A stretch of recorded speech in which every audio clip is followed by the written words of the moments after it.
জাহান্নামে ধাক্কায় ধাক্কায় নিয়ে যাচ্ছে। আর ওই সময় আমাদের নবী এসে আমাদের সামনে দাঁড়ায় গেছে। সুবহানাল্লাহ। আল্লাহর নবীর সামনে দাঁড়ানোর কারণে ফেরেশতারা ধাক্কানোর মতন সাহস পাবে না, শুধু বলবে আপনি কে গো, আপনি কে? আল্লাহ তাআলা নেকি আর পাপ ওজন করে নেকির চাইতে পাপ বেশি হওয়ার কারণে জাহান্নামের রায় দিয়ে দিছে। আমরা ধাক্কায় আল্লাহর হুকুমে, কার হুকুমে? জাহান্নামে নিয়ে যাচ্ছি, আর আপনি সামনে দাঁড়াইছেন, আপনি কে? আল্লাহর নবী ফেরেশতাদের কথায় কোনোই কিছুই বলবেন না। নবী খালি চুপ করে দাঁড়িয়ে থাকবেন আর মনে মনে চিন্তা করবেন, দেখি তোরকে পাওয়ার কত, তোদের পাওয়ারটা আমি দেখবো, যে আমাকে সরায় দিয়ে আমার গুনাহগার উম্মতকে জাহান্নামে কেমনে নিয়ে যাস, আজকে আমি তোদের পাওয়ার দেখবো। সুবহানাল্লাহ কর না কেন? এমন সময় আল্লাহ তাআলা ডাক দিবেন, জিবরাইল যাও যাও, আমার নবীর কাছে গিয়া নবীরে সালাম জানায় বলো, আমি আল্লাহ পাপ আর নেকি ওজন করে নেকির চাইতে পাপ বেশি হওয়ার কারণে জাহান্নামে রায় দিয়েছি। আমার নবীকে সালাম দিয়ে বলো। দরিকন কি দিয়ে বলো? ফেরেশতা জিবরাইল এসে হাসরের ময়দানে আল্লাহ নবীকে সালাম দিবেন, আসসালামু আলাইকা ইয়া রাসূলুল্লাহ। নবী সালামের উত্তর দিবেন না। ফেরেশতা জিবরাইল আবার সালাম দিবেন, আসসালামু আলাইকা ইয়া রাসূলুল্লাহ। নবী সালামের উত্তর দিবেন না। কয়বার দিছে? তৃতীয়বার যখন জিবরাইল সালাম দিবার যাচ্ছে, এমন সময় আল্লাহ নবী রাগ করে বললেন, এই জিবরাইল, খালি সালাম দিলে হবে না, সালাম দেওয়ার আগে সালাম দেওয়া শিখা লাগবে। আপনার বলেন তো, সালাম শিখার দরকার আছে না নাই? কেউ যদি বলে সালাম আলাইকুম, হবে? সালাম আলাইকুম হবে? আজকে অনেকেই আমরা এই ভোটের আগে অনেক সালাম শুরু করছি, অনেক সালাম শুরু হয়ে গেছে, কিন্তু সহি শুদ্ধ হচ্ছে না। জিবরাইলের সালামের ভুল ধরছে আল্লাহ নবী, জিবরাইলের, যে খালি সালাম দিলে হবে না, সালাম দেওয়াটা শিখা লাগবে। সঙ্গে সঙ্গে ফেরেশতা জিবরাইল চমকে উঠছে, কারণ দুনিয়াতে আল্লাহ নবীকে কতবার সালাম দিছে? 24,000 বার। ধরে বলেন কতবার? কিন্তু কোনদিন নবী সালামের ভুল ধরে নাই। কিন্তু আজকে হাসরের ময়দানে কি হলো, ভুলটা কোন জায়গায়? তখন ফেরেশতা জিবরাইল বললেন, ইয়া রাসূলুল্লাহ, আপনি হলেন ওস্তাদ আর আমি জিবরাইল আপনার ছাত্র হবার চাই। জোরে খান সুবহানাল্লাহ। কোরআনের প্রথম যখন আয়াত নাজিল হয়, গারে হীরার মধ্যে কোরআনের প্রথম 5টা আয়াত নাজিল হয়েছে। কয়টা আয়াত? প্রথম শব্দটা কি? ইকরা। আমাদের নবীকে কিন্তু জিবরাইল 3 বার বলেছে ইকরা। নবী বলছেন পড়বো না। ফেরেশতা জিবরাইল বলছেন ইকরা, পড়েন। নবী বলছেন পড়বো না। তৃতীয়বার যখন বলেছেন ইকরা, আল্লাহ নবী বলে, এই জিবরাইল, তুমি যে শুধু আমাকে পড়তে বলো, আমি কি পড়বো? খালি পড়তে বললেই আমি পড়বো না, আগে জানবো পড়ার ধরন কি। কি বলেন? আপনি যখন আপনার বাচ্চাকে পড়াচ্ছেন, কি পড়াচ্ছেন? ছোট বাচ্চারা কি পড়াচ্ছেন? আগডম বাগডম ঘোড়াডম সাজে ঢাক ঢোলক ঝাঁঝর বাজে, বাজতে বাজতে চললো ঢুলি, ঢুলি গেল কমলা ফুলি। আল্লাহ রাসূল বলছেন, 7 বছর থেকে তোমার বাচ্চাকে তুমি তালিম দাও। কিসের তালিম? খালি নামাজের তালিম? নামাজের মধ্যে কোরআন শরীফ লাগবে না? সূরা ফাতিহা লাগবে না? কমপক্ষে 10টা সূরা দরকার আছে না নাই? তো কি তালিম দিচ্ছেন? আপনি 6 বছর বয়সে প্রাইমারি ভর্তি করে দিয়েছেন, আর স্যারও কয়েছেন আমার কোনো দায়িত্ব নেই, সব দায়িত্ব আপনার। এখন প্রাইমারি স্যার কি শিখাবে? আইরে আইটিয়ে লাই ভরা দিয়ে না লেগেল বোয়াল মাছে, তাই না দেখে ভদর নাচে। তো উই কি এগুলো সত্যি কথা শিখতেছে না মিথ্যা কথা শিখতেছে? আল্লাহ রাসূল বললেন, জিবরাইল, তুমি পড়তে বললেই পড়বো না, আগে জানতে হবে পড়ার ধরন কি।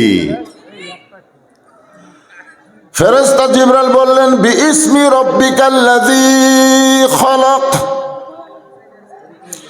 আপনি সে আল্লাহর নামে পড়েন যে আল্লাহ আপনার স্রষ্টা, আপনাকে সৃষ্টি করেছে।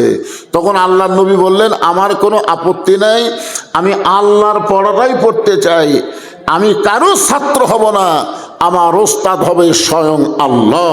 জোরে কান সুবহানাল্লাহ। তাহলে আমাদের নবীর ওস্তাদের নাম কি? আল্লাহ। আর আমাদের ওস্তাদের নাম কি? হাদিস জানেন? হাদিসটা শোনেন।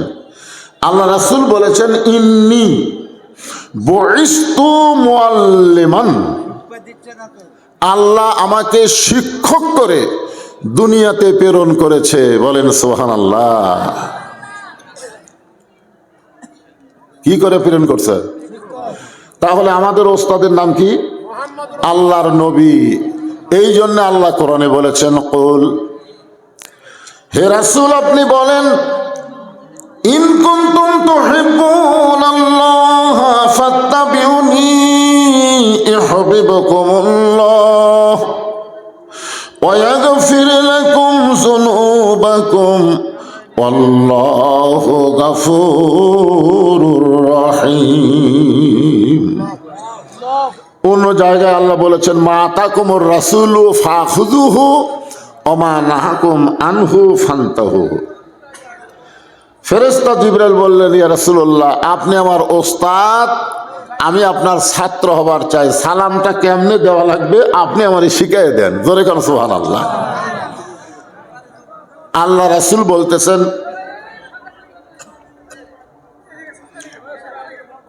আরে ভাই পিছনে যারা দাঁড়িয়ে আছেন শোনেন, আমি তাদেরকে অনুরোধ করব যে আপনারা ইশারা দিয়ে কাম করেন, ইশারা ইশারা হইচই করেন না, ইশারা দিয়ে কাজ করেন। ইমাম সাহেব যখন মসজিদে খুতবা শুরু করে, আপনার বলেন তো ওই সময় মুসল্লি কথা বলা যাবে? কেন যাবে না? কোন তো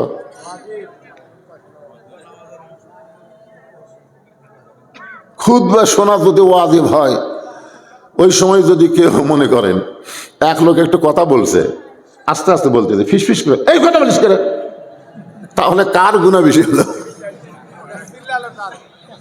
না, যাই কথা বলতে নিষেধ করলো তার কি সওয়াব হলো? ওই মনে করতেছ আমি কথা বলা নিষেধ করাতে আমি খুবই সওয়াব পেলাম, মানে ওই তো ফিস ফিস করতেছে আর ওই জোরে কথা বলিস কেন, তা এক পিছনে হসে তাই। আমি বলতেছি ইশারা দিয়ে কাম করেন, ওরা আরো চিল্লাচিল্লি করতেছে। জায়গা হবে না। গোটা পৃথিবীর মধ্যে সবচাইতে ঘনবসতি বাংলাদেশ, তারপরেও 13 লক্ষ রোহিঙ্গা মুসলমানকে জায়গা কোন দেশ দিছে? তাহলে এত ঘন হওয়ার পরও জায়গা দেওয়ার অভ্যাস আমাদের নাই। তো রোহিঙ্গা যদি জায়গা দেওয়ার পারেন, এরা কি রোহিঙ্গা?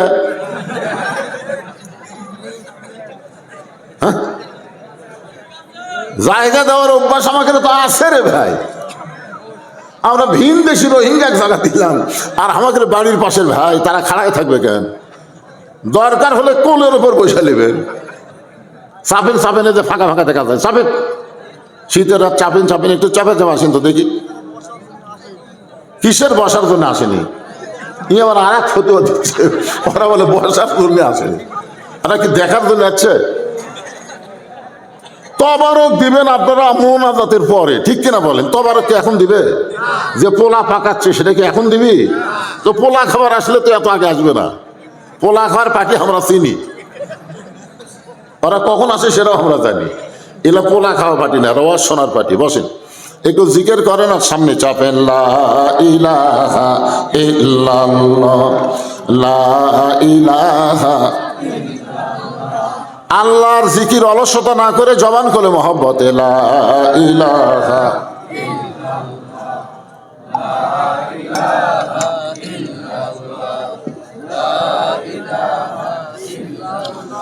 লা ইলাহা ইল্লাল্লাহু মুহাম্মাদুর রাসূলুল্লাহ সাল্লাল্লাহু আলাইহি ওয়াসাল্লাম। আল্লাহ নবী বললেন জিবরাইল সালামের মধ্যে ব্যাকরণ আছে, গ্রামার আছে। এক বচন, আরবিতে এক বচন, দ্বি বচন, বহু বচন আছে। আপনারা বুঝলেন? এক, আসসালামু আলাইকা এক বচন, কুমা দ্বিবচন, কুম বহু বচন, কা কুমা কুম। আল্লাহর নবীকে যখন সালাম দিবে তখন এক বচন ব্যবহার করা লাগবে, কারণ নবী একলাই, নবীর সাথে কেউ নাই। কিন্তু আমাকে যখন সালাম দিবে তখন বহু বচন, আসসালামু আলাইকুম, বহু বচন ব্যবহার করা লাগবে, কারণ আমি একলা না, আমার দুই কান্দে দুটা ফেরেশতা আছে। জোরে কোন কথা ঠিক কিনা? কিন্তু আল্লাহ নবীর কান্দে কোনো ফেরেশতা, এ কথা সবাই বললেন না কেন? আছে? কি মনে হয় আছে?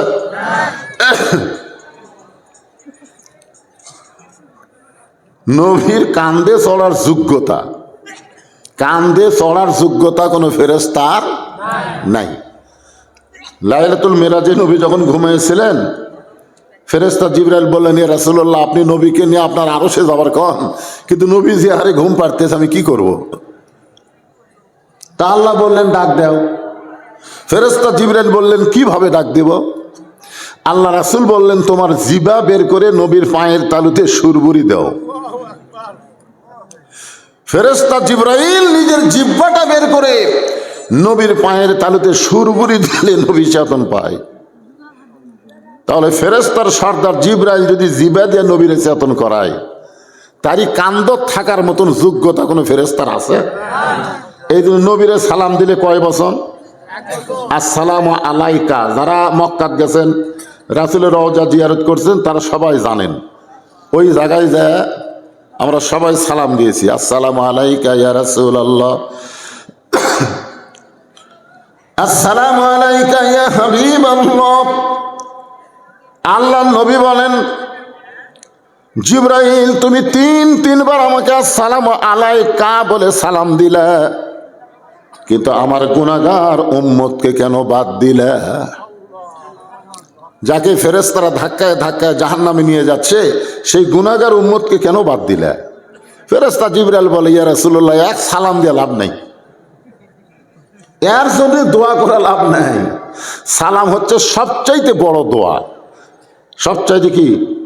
আসসালামু আলাইকুম মানে কি? আপনার উপরে আল্লাহ রহমত এবং শান্তি বর্ষিত হোক। তো যার নেকির চাইতে পাপ বেশি হয়ে গেছে, এই জাহান্নামের রায় আছে, এর জন্য দোয়া করে লাভ আছে? ফেরেশতা জিবরাইল বলে, ইয়া রাসূলুল্লাহ, এর জন্য সালাম দেওয়ার কোনো লাভ নেই, দোয়া করে লাভ নেই। সঙ্গে সঙ্গে আল্লাহ রাসূল বললেন, জিবরাইল, সালাম দেওয়ার সময় তুমি আমার গুনাহগার উম্মতকে বাদ দিয়া সালাম দিবার পারো, আর নেকি আর পাপ ওজন করার সময় তোমার আল্লাহ আমাকে বাদ দিয়া ওজন করবার পারে। তোমরা হলা বাদ দেওয়া পার্টি। কি দেওয়া পার্টি? মানে তুমি জিবরাইলও বাদ দিছা, তোমার আল্লাহ। আপনারা বলেন তো, খালি জিবরাইল আর আল্লাহ না নবীর আল্লাহ? নবীর আল্লাহ না? তো নবী নিজের আল্লাহ না কয়ে কেন বললেন তোমার আল্লাহ? সালাম দেওয়ার সময় তুমি আমার গুনাহগার উম্মতকে বাদ দিলে, নেকি আর পাপ ওজন করার সময় তোমার আল্লাহ আমি নবীকে বাদ দিয়ে ওজন করল। এই বিচার আমি মানি না। আমি আল্লাহর আদালতে আমার উম্মতের ব্যাপারে আপিল করলাম। এই জন্য তো একটা গান আছে, আছেন আমার মুক্তার, আছেন আমার বারিস্টার, শেষ বিচারের হাইকোর্টেতে তিনি আমায় করবেন পার, আমি পাপী তিনি জামিনদার। আল্লাহ তখন হাকিম হইয়া আমাদেরকে গুনাহগার বানাইয়া আসামি বানায় বিচার শুরু করবেন। ওই সময় আমাদের নবী উকিল হয়ে, বারিস্টার হয়ে আমাদের পক্ষে আল্লাহর কাছে ওকালতি করে আমাদেরকে সুপারিশ করে জান্নাতে পৌঁছায় দিবে। নবী যখন বলতেছে আল্লাহর আদালতে কি করলাম? আপিল করলাম। আল্লাহ বলে, জিবরাইল আমার দোস্তকে বলো আমি তার আপিলকে গ্রহণ করলাম।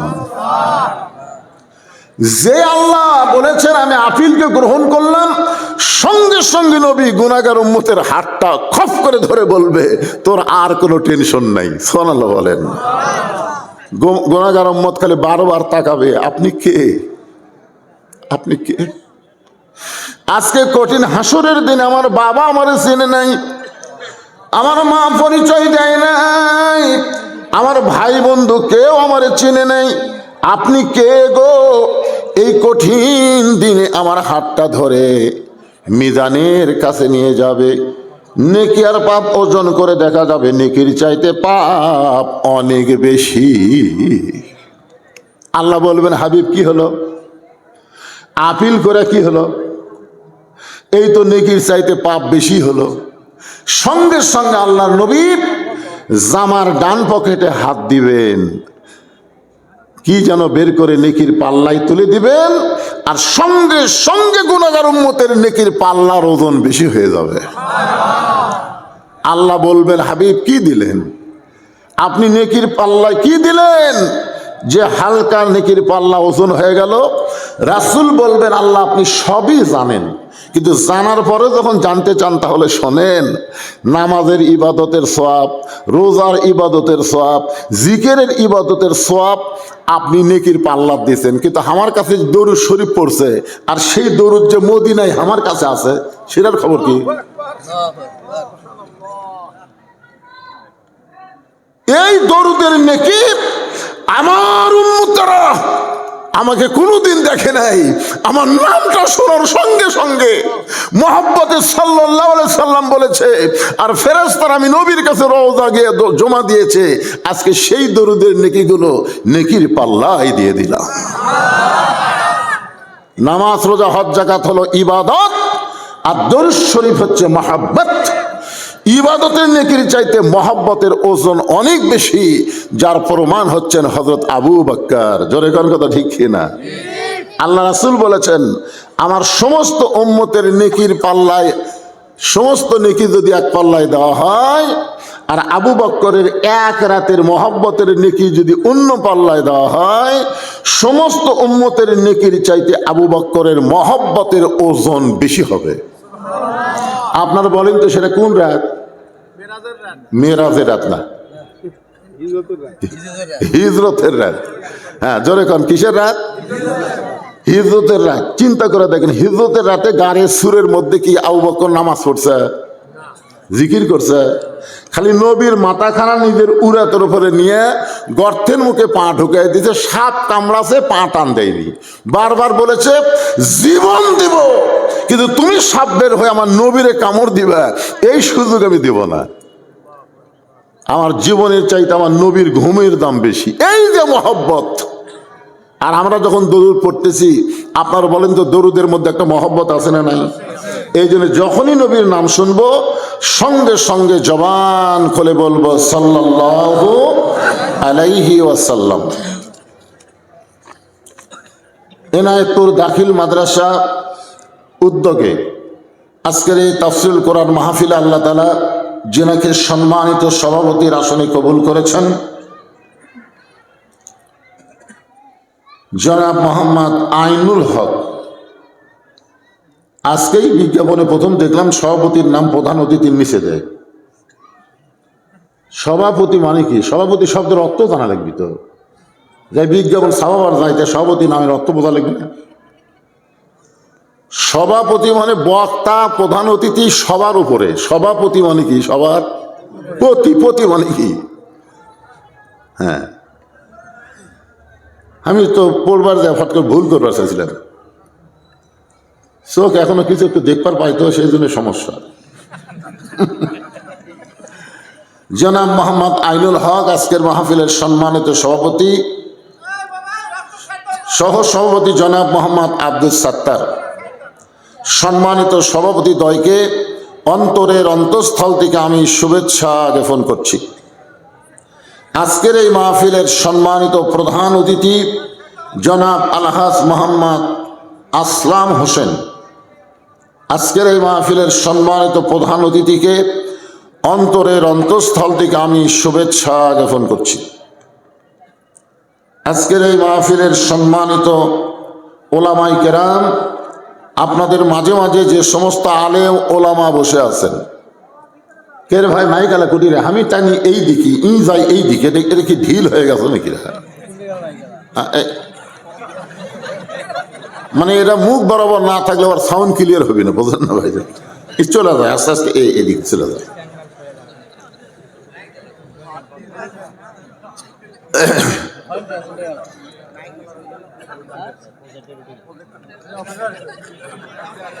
আচ্ছা ঠিক আছে, আসুক আসুক। হ্যাঁ হ্যাঁ, এই ওটার ওটার ব্যারাম, আপনি যত আগে দেবেন ওই তত আগে দেবেন, মানে এই জায়গা টাইট না দিয়ে এটি ঢিল হবে, বুঝছেন? টেপ পিছিয়েছে, তার মানে এর মধ্যে গুড়িমিটি আছে।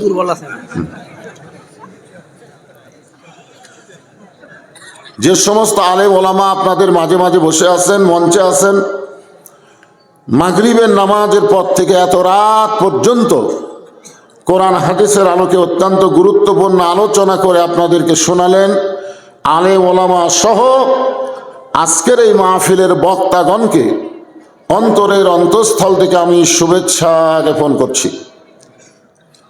আজকের এই মাহফিলে আমার সামনে যিনারা বসে আছেন, যিনাদেরকে আল্লাহ দয়া করে, রহম করে, মেহেরবানি করে এই জান্নাতের বাগানে কবুল করেছেন। আমি যখন বললাম কবুল করেছেন, তখন আপনাদের কিছু একটা বলা দরকার ছিল, কিন্তু আমিন কননি তো। মনে মনে ভাবতেছেন যে আমি ইচ্ছা করে এখানে আইছি। আপনি এখানে ইচ্ছা করলে আসতে পারবেন না, আল্লাহ যদি আপনাকে কবুল না করতো। জোরে কোন কথা ঠিক কি না? কারণ আল্লাহ কোরআনে বলেছেন, মা আসাবাকা মিন হাসানাতিন ফামিনাল্লাহ, বান্দা বান্দির দ্বারা যখন কোনো ভালো কাজ হয়, এই কাজটা বান্দা বান্দি করে না, বরং আল্লাহ করায়। আপনারা বলেন তো, কোরআন কারিমের মাহফিলে বসা এটা ভালো কাজ না খারাপ কাজ? এই ভালো কাজে আল্লাহ যিনাদেরকে পছন্দ করে বসার তৌফিক দিয়েছেন, আমি আমার অন্তরের অন্তঃস্থল থেকে আপনাদের সবাইকে শুভেচ্ছা জ্ঞাপন করছি। সম্মানিত মা বোনেরা, পর্দার অন্তরালে বসে বসে যারা আলোচনা শুনতেছেন, আমি তাদেরকেও শ্রদ্ধা জ্ঞাপন করছি। এখানে দুটা পার্ক আছে, কাছাকাছি দুটো পার্ক আছে। পার্ক নাই? ডানা কি পার্ক? শখের পল্লী, শখের পল্লী, হ্যাঁ শখের পল্লী, ডানা পার্ক, দুটা পার্ক। আপনাদের এলাকার মা বোনেরা অত্যন্ত ভালো, মাশাআল্লাহ। আল্লাহ কোরআন কারিমে মেয়েদের ব্যাপারে বলেছেন, অকরনা ফি বুয়ুতিকুন্না ওয়ালা তাবাররাজনা তাবাররুজাল জাহিলিয়াতিল উলা।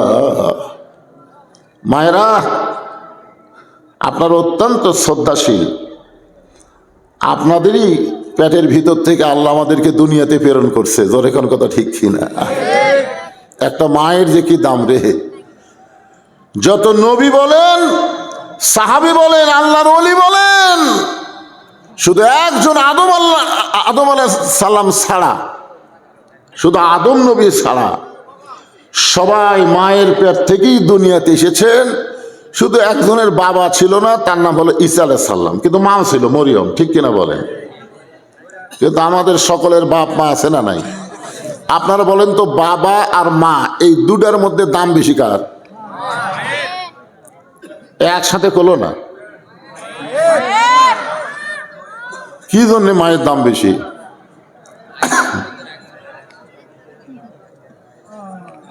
বাবা আনন্দে মাতিয়া সাগরে ভাসাইয়া সেই যে চইলা যায়, খবর লয় না মাজন ধরিয়া উদরে, কতই কষ্ট করে 10 মাস পরে পায় প্রসবের বেদনা।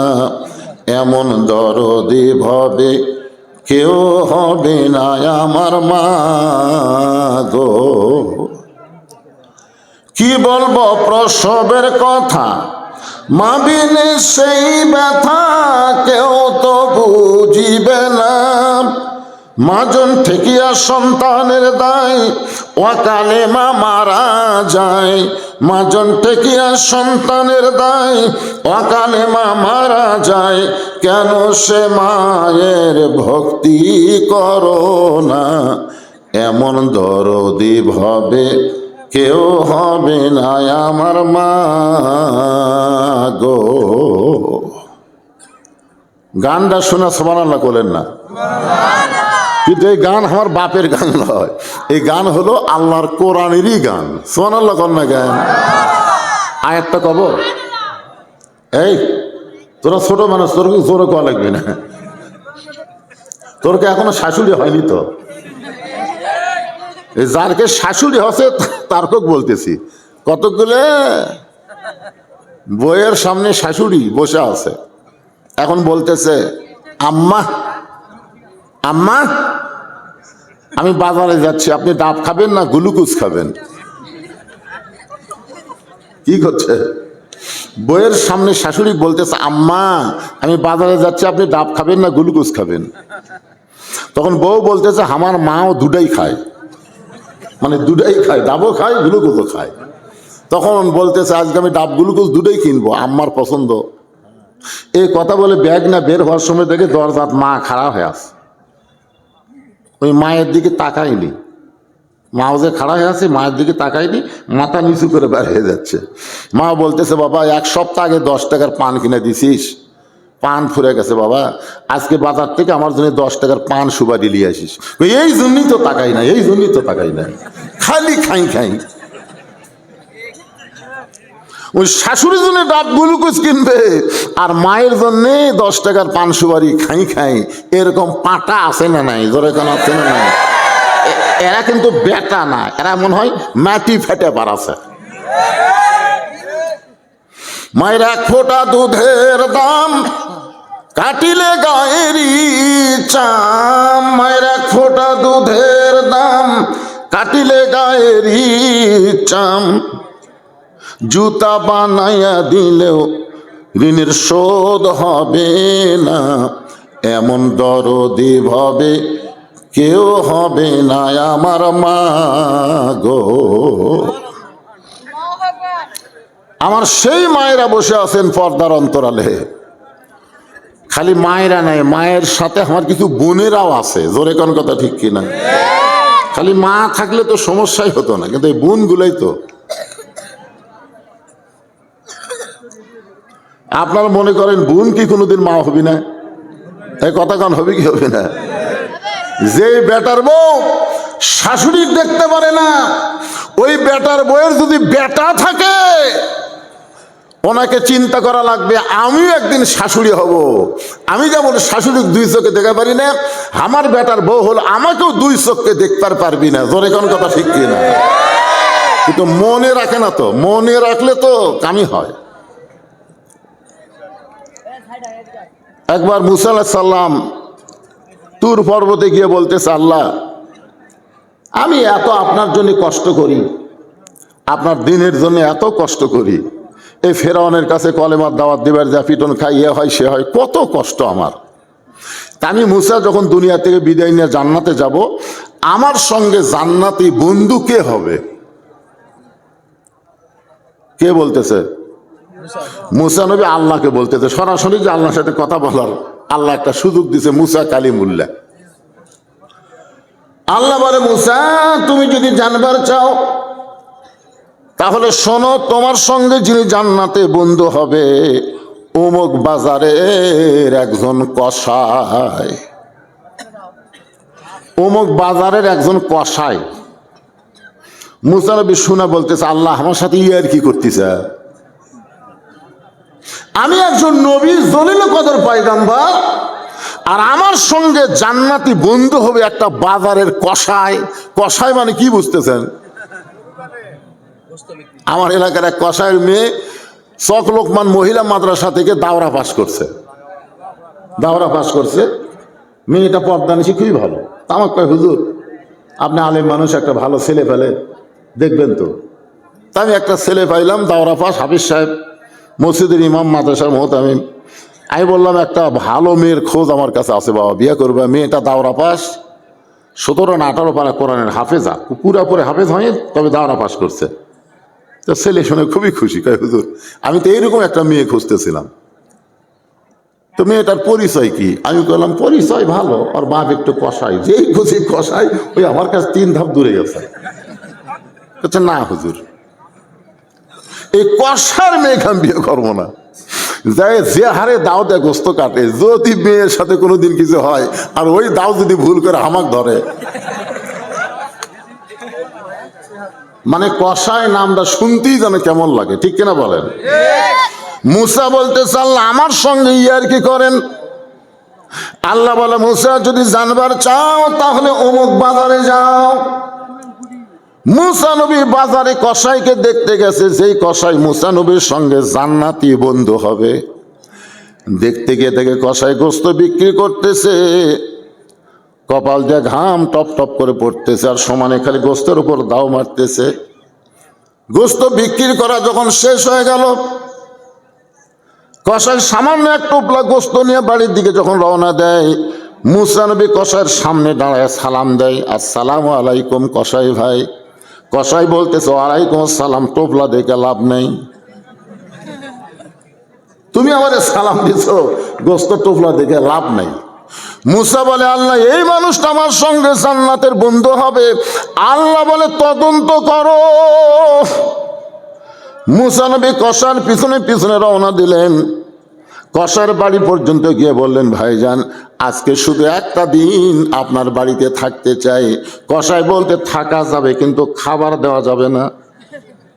মুসা নবী কিছুই বললেন না, আল্লাহর কথা প্রমাণ করার জন্যে ধৈর্য ধরে থাকলেন। মুসা নবী জানলা দিয়ে তাকায় দেখে কসাই ঘরের মধ্যে ঢুকে একটা ঝুড়ি বের করলেন। ওই ঝুড়ির মধ্যে কসাইয়ের বুড়ি মা সারাদিন পেশাব পায়খানা করেছে। কসাই নিজের হাতে মাকে পরিষ্কার করে গোসল করায়, সুন্দর করে কাপড়ে পেঁচায়া সুন্দর একটা জায়গায় শোয়া দিয়া কসাই ওই গোস্তগুলা ভাজি করে সিদ্ধ সুন্দর করে পাক করে কবিতর যেমন তার বাচ্চাকে খাওয়ায়, কারণ কসাইয়ের মায়ের মুখে একটাও দাঁত নেই।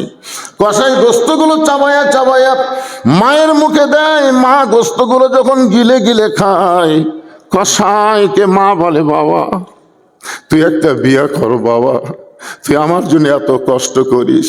কসাই বলে মা বিয়ে এই ভয়ে করি না, যদি বিয়ে করলে আমার বউ তোমাকে কষ্ট দেয়। কসাই মাকে বুকের মধ্যে নিয়ে কপালে যখন চুমা দেয়, সঙ্গে সঙ্গে মা 2টা হাত তুলে বলে আল্লাহ আমার সন্তান কসাই গো আল্লাহ, আমি তোমার কাছে দোয়া করি যে মাকে এত ভালোবাসে সম্মান করে আমার কসাইকে তুমি মুসা নবীর সঙ্গে জান্নাত দিও। কসাই বলতেছে মা সব দোয়া আল্লাহ কবুল করবে না, মা এমন দোয়া তুমি করো না। আমি একজন সাধারণ কসাই হইয়া এই যুগের শ্রেষ্ঠ নবীর সঙ্গে জান্নাতে থাকবো, এই দোয়া তুমি করো না। মুসা দরজা খুলে বলে কসাই ভাই তোমার মায়ের দোয়া আল্লাহ কবুল করেছে, আমি হইলাম মুসা পয়গাম্বার। সে মা আমাদের দরকার আছে না নাই? দরকার আছে না নাই? আমার সম্মানিত মা বোনেরা, পর্দার অন্তরালে বসে বসে যারা ওয়াজ শুনতেছেন, আমি আমার অন্তরের অন্তঃস্থল থেকে আপনাদের সবাইকে শুভেচ্ছা জ্ঞাপন করছি। এই মুহূর্তে জানতে চাচ্ছি আপনারা সকলে কেমন আছেন? আলহামদুলিল্লাহ রব্বিল আলামিন। যে আল্লাহ শারীরিক সুস্থতা মানসিক প্রশান্তি দান করে আজকের এই জান্নাতের বাগানে আমাদের কবুল করলেন, আমরা সে আল্লাহর উপরে খুশি না বেজার? তাহলে জবান খুলে আর একবার বলি আলহামদুলিল্লাহ। রব্বানা লাকাল হামদ হামদান কাসীরান তাইয়িবান মুবারাকান ফীহি। আমাদের বগুড়ার কাহালুতে কোনো মানুষ যখন মারা যায়, বুঝছেন, মরার খবর শুনে সকলে ইন্না লিল্লাহি ওয়া ইন্না ইলাইহি রাজিউন পড়ে। আপনাদের এই এলাকার খবর কি? একই খবর? মাশাআল্লাহ। আমি সে আয়াতটা নিয়ে আপনাদের সামনে আজকে আলোচনা করার নিয়ত করেছি। এই আয়াতের একটা বাংলা গান আছে। এই কথাবার্তা বলো না বাবা।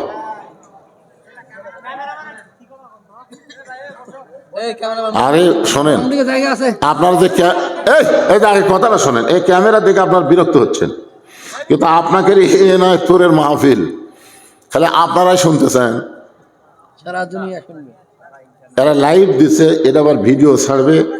আপনাকে এই এনায়েতপুর গোটা পৃথিবীতে যত জায়গায় বাঙালিরা বসবাস করে সমস্ত বাঙালিরা আপনা করে ওয়াজ শুনতেছে।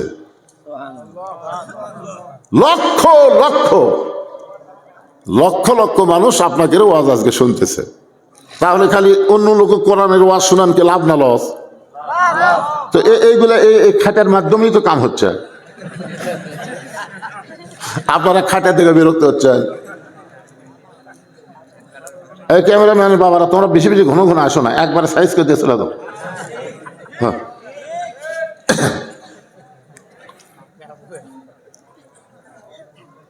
হ্যাঁ, তাহলে সব জায়গায় মুসলমান মরার খবর শুনলেই আমরা সবাই বলি কি, ইন্না লিল্লাহি ওয়া ইন্না ইলাইহি রাজিউন।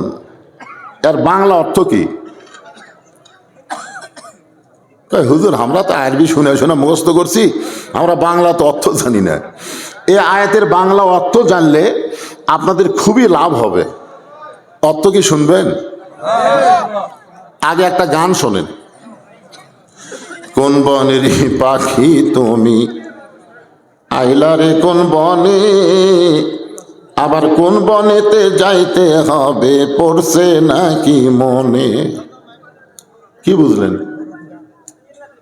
বুঝাবার নেই। কোন বনেরই পাখি তুমি, আইলা রে কোন বনে, আবার কোন বনেতে যাইতে হবে, পড়ছে নাকি মনে। কোথায় ছিলাম, কোথায় আসলাম, আমরা আবার কোথায় যাব? আমরা কোথায় ছিলাম এ কথা আমাদের মনে নাই, কিন্তু আমরা যে ছিলাম এ ব্যাপারে কারো সন্দেহ আছে? আমরা এই দুনিয়াতে আসার আগে একটা জগতের মধ্যে ছিলাম, সেই জগতের নামকে বলা হয় রুহের জগৎ। জোরে বলেন, কিসের জগৎ? বর্তমানে যেই জায়গায় আমরা আছি এই জায়গার নাম হলো দুনিয়াবী জগৎ। এই জায়গা থেকে আমাদেরকে আর একটা জায়গায় যাওয়া লাগবে না লাগবে না? কি বুঝতেছেন? মিশে মায়ায় বন্দি থাইকা করলাম কত খেলা, পশ্চিমে তাকায়া দেখো তোমার জীবনের ডুইবা গেল বেলা। আপনারা কোনোদিন পশ্চিম দিকে তাকান? রোজার মাসে তাকান তাহলে। সকালের সূর্যের দিকে তাকা, দেখবেন শৈশবকাল, সূর্যের আলো আছে কিন্তু পাওয়ার নেই। দুপুরের সূর্য, ওরে বাবা রে, তাকানি যায় না, যৌবন কাল। ধরে কোন কি কাল? বিকেল বেলা তাকে দেখেন বুড়ে। এক সূর্য দেখলি আমার জীবনের হিসাব আসে, আসে না কে ভাই? আসে না? তোমরা যারা শৈশবকালে, শৈশবকাল সকালবেলা সূর্য, তুমি মনে করতে চাই এইরকমই থাকবে, তোমার সেই মশান হবে, বুঝলে? আরো যখন মাছ পয়েন্টে যাবে, ও ওর মশান দেখে কে হ্যাঁ জিনিস করে। কিন্তু যখন আস্তে আস্তে সূর্য পশ্চিম দিকে ডুবে যাবে, এক পলকের নাই ভরসা, এক পলকের নাই ভরসা, মিশে সকল আশা, কখন বুঝি দারুণ ঝড়ে ভাঙবে তোমার বাসা। ইজাব আসাবাতুহুম মুসিবাতুন ক্বালু ইন্না লিল্লাহি ওয়া ইন্না ইলাইহি রাজিউন।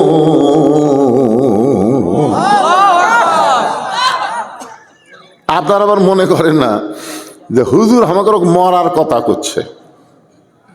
কেরে আমরা ওয়াজ শুনবার আসনো, মরার কথা কয় কেরে? মরা গেলেও যে লস নাই, যার প্রমাণ হলো শহীদ প্রেসিডেন্ট জিয়াউর রহমান। মরে গেলেও লস নাই। জোরে কোন কি নাই? কথা কয় না। কেমনে বুঝলেন? আজকে যারা বাংলাদেশে বিএনপি করে তারকে এটা বোঝা দরকার। বাংলাদেশ থাকবে যতদিন, শহীদ প্রেসিডেন্ট জিয়াউর রহমান মানুষের অন্তরে থাকবে ততদিন। আরো কেউ থাকবে, ঘৃণাতে থাকবে। আবু জেহেলও আছে, আবু বক্করও আছে। জোরে কোন কথা ঠিক কিনা? আবু জেহেল কিয়ামত পর্যন্ত মানুষের মুখে থাকবে, অন্তরে থাকবে ঘৃণা। আর আবু বক্কর শুধু মানুষের মুখে থাকবে না, অন্তরের মোহাব্বত। জোরে কোন কথা? দুইটাই আবু, দুইটাই আবু। একটা আবু জাহেল, একটা আবু বক্কর। যখন দুনিয়া থেকে বিদায় নিল তাকে হত্যা করা হলো সার্কিট হাউসে চিটাগাঙ্গে। হত্যা করার পরে একটা ব্রিফকেস পাওয়া গেল। অনেকেই মনে করেছিল না জানি ব্রিফকেসের মধ্যে কি আছে। ব্রিফকেস খুলে দেখে দুইটা জিনিস আছে, একটা হলো জায়নামাজ আর একটা হলো আল্লাহর কোরআন। আল্লাহ কোরআনে বলেন, ওয়ালা তাকুলু লিমান ইউকতালু ফি সাবিলিল্লাহি আমওয়াতুন বাল আহইয়াউ ওয়ালাকিন লা তাশউরুন।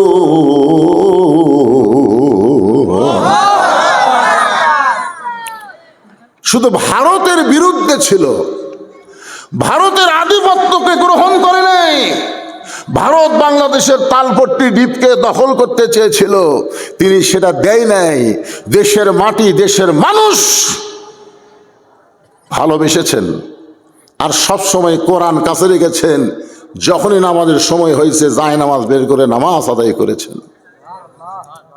তাকে হত্যা করা হলো, গুলি করা হলো। আল্লাহ বলতেছে সে মরে নাই, আমার কোরআন অনুযায়ী সে অমর হয়ে গেল। আবার যদি কেউ অমর না হয়ে সাধারণভাবেই মারা যায়,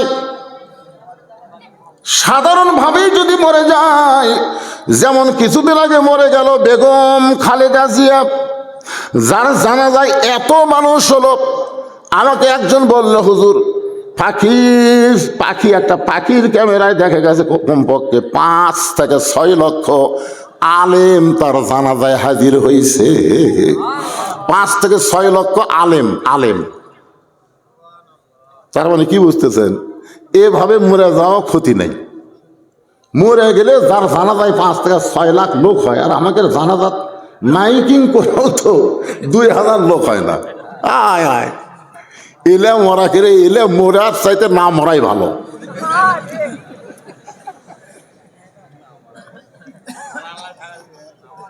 হ্যাঁ, দেরি করেন, ওয়াজটাকে শুরু করি। বুঝবি, সবই বুঝবেন ভাইজান। কিসের যেগুলো ওয়াজ করতেছি সেগুলো ওয়াজ না। আমি যে ওয়াজের শুরু থেকে যেগুলো করতেছি সেগুলো কি ওয়াজ না?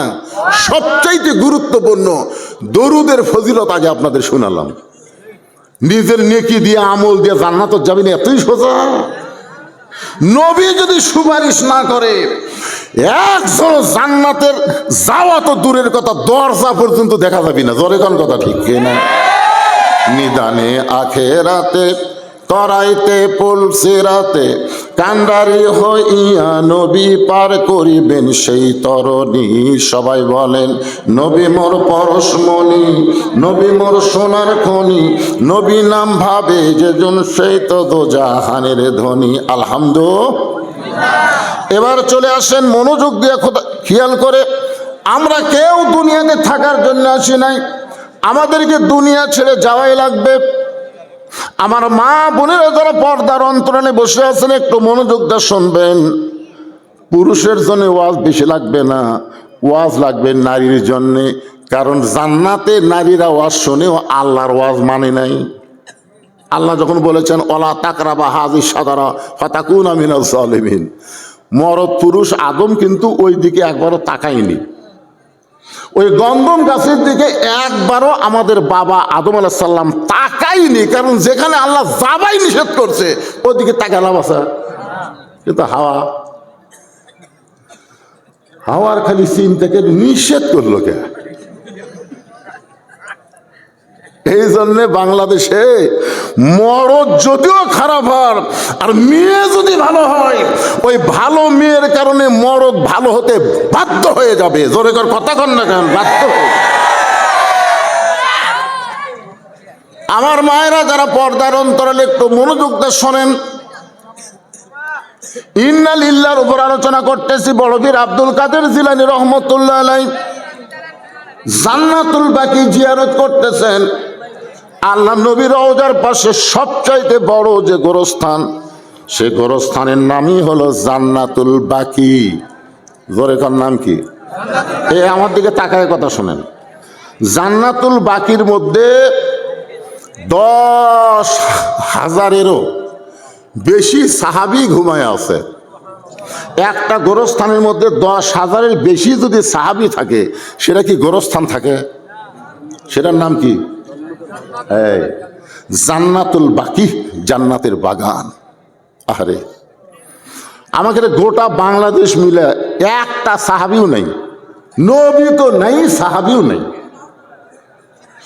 আল্লাহর ওলিরা আছে, তাও যেগুলা ইতিহাসের চিহ্নিত ওলি, সেইগুলা ওলির সংখ্যা খুব বেশি না।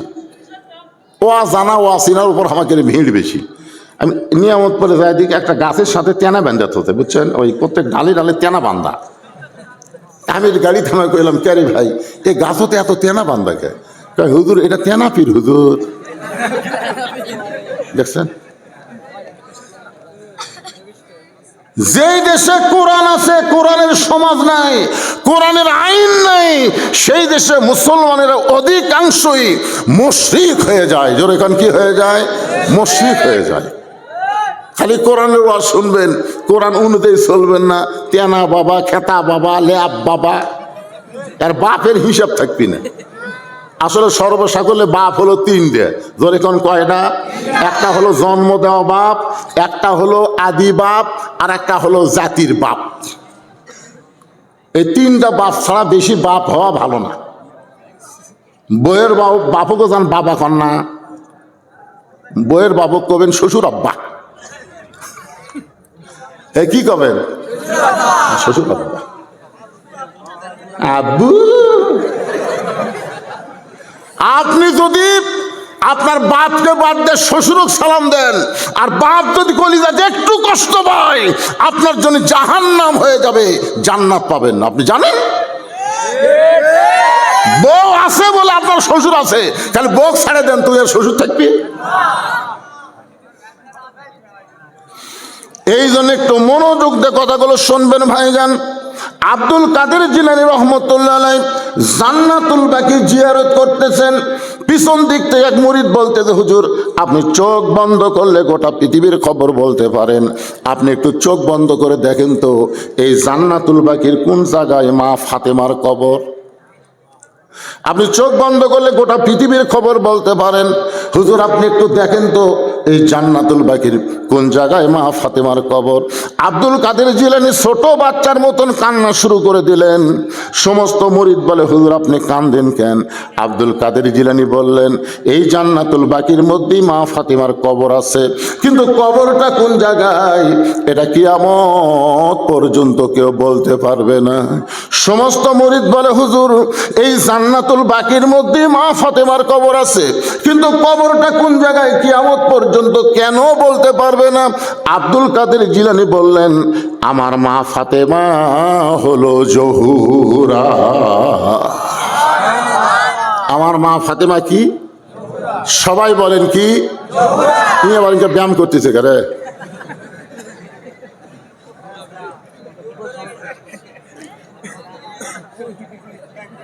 না অসুবিধা নেই, ছোট মানুষ, ওর কেউ নাই, বাপ বাপ ভাই কেউ নাই, এটি কেউ নাই। আচ্ছা আচ্ছা ঠিক আছে, সমস্যার জন্য না পড়ে বাজান। কারণ আমাদের এই গ্রামগঞ্জের এলাকায় দেখবেন সন্ধ্যার সময় মেয়ে মানুষ ঘরা দেখে মুরগি হাঁস ঠিক মতো উঠলো কিনা। সন্ধ্যার সময় পুরুষ মানুষ গোয়াল ঘর দেখে গরু ছাগল ঠিক মতো উঠলো কিনা। আর এখন রাত 11:30 বাজতেছে। অনেক বাপ মাও খেয়াল করা লাগবে এর বেটা বেটিগুলো গেল কোথায়, খেয়াল করার দরকার আছে না নাই? আপনারা বলেন হাঁস মুরগির দাম বেশি না সন্তানের দাম বেশি? তা তাহলে সন্ধ্যার সময় গোয়াল ঘরা যেরকম চেক করে, প্রত্যেকটা বাপ মা সন্ধ্যার সময় ঘর চেক করা দরকার যে আমার বেটা ঘরত আছে কিনা, আমার মেয়ে ঘরত আছে কিনা। আপনি হাঁস মুরগি চেক করবেন, সন্তান চেক করবেন না। এই জন্য বলতেছে আর কেউ আছে নাকি, থাকলে ধরে লে যায়। তাছাড়া এই জায়গায় ছুটে যদি মেলার মধ্যে যায়, আড্ডা মারতে মারতেই বড় হয়ে আড্ডা বাজ হয়ে যাবে।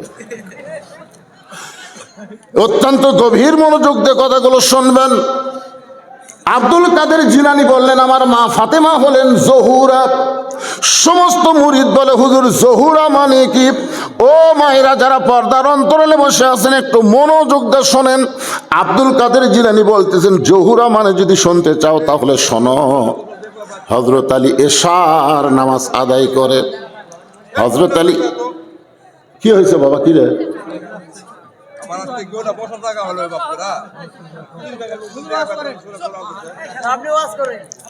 না না, ওয়াজ করা যাবে না তো। হাট বাজারে ওয়াজ করা যায়? এক হাটে আমাদের এলাকাতে একটা ধাপের হাট আছে, নাম শুনছেন?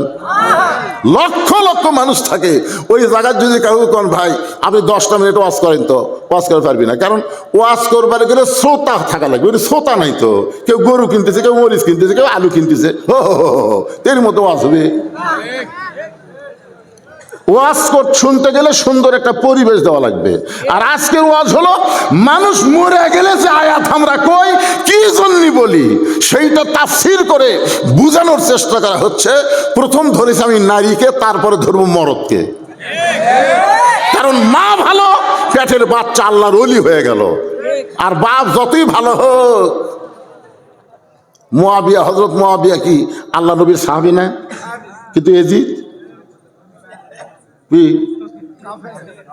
কিন্তু এজিদ খারাপ হলো কি জন্যে? বাপের জন্যই তো হয়নি। আপনার বলেন তো, হোসাইন রাদিয়াল্লাহু মায়ের নাম ফাতেমা, ইয়াজিদের মায়ের নাম কি? ভালোটার মায়ের নাম ঠিকই জানেন, খারাপটার নাম ইয়াজিদের মায়ের নাম হলো লাইসা বিনতে সাইবা। এই নামটা সবাই মুখস্থ রাখবেন, লাইসা বিনতে সাইবা ইয়াজিদের মায়ের নাম। ইয়াজিদ এত ডিস্টার্ব কেন হলো?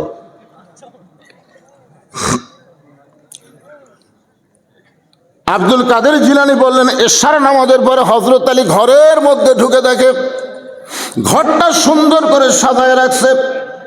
হাসান হুসাইনকে সুন্দর করে সাজায় দিয়ে ফাতেমাও সুন্দরী সাইজা গুইজা বসে আছে। দুই সন্তান দুই ধারে, মাঝখানে ফাতেমা। ঘরটাও সুন্দর, সন্তান দুইটাও সুন্দর, আবার ফাতেমাও সুন্দরী সাইজা গুইজা বসে আছে। হযরত আলী ঘরের মধ্যে ঢুকেই বললেন আলহামদুলিল্লাহ। পুরুষ মানুষ বাহিরে যতই অশান্তিতে থাক, ঘরের মধ্যে সে সবগুলো যদি সুন্দর দেখে, সঙ্গে সঙ্গে তার মনটা আল্লাহ শান্তিময় করে দেয়। কথাগণ ঠিক কিনা? আমাদের বাংলাদেশে আজকে বাহিরে শান্তি আছে, ভিতরে শান্তি নাই। বেড়া দেখতেছে এটা কার বউ রে, এত সুন্দর, এটা কার বউ রে, এটা কার বেটি রে, এত সুন্দরী, এটা কার মেয়ে রে। কিন্তু যেই বাড়িতে গেছে বইয়ের দিকে তাকিয়ে বলছে এটা কি রে। এটা বলার কারণ কি জানেন? কারণ হলো আপনার বউ যখন বাড়িতে থাকে তখন পেতনি হয়ে থাকে, পুরাতন কাপড় পরে, চেহারা ঠিক মতো সাইজ করে না। আপনার বউ যখন আবার কোনো জায়গায় বেড়াবার যায় তখন আবার সাইজ হয়ে বার হয়। আমি মা বোনদের জন্য বলবো, বাহিরে যখন যাবেন কালো বোরকা পরে পেতনির মতন যাবেন, একটা মরদ মানুষ যেন তাকাতে ভয় পায়। আর বাড়ির যখন থাকবেন সাজিয়া গুজা বসে থাকবেন, স্বামী আপনার দেখে যেন কলিজার মধ্যে শান্তি পায়। জোরে কোন কথা ঠিক কিনা? আর আর আর উল্টে হচ্ছে, উল্টে সব মালা বালা যা আছে, ভালো শাড়ি ছুড়ি সব ট্রাঙ্কের মধ্যে তুলে থাকে।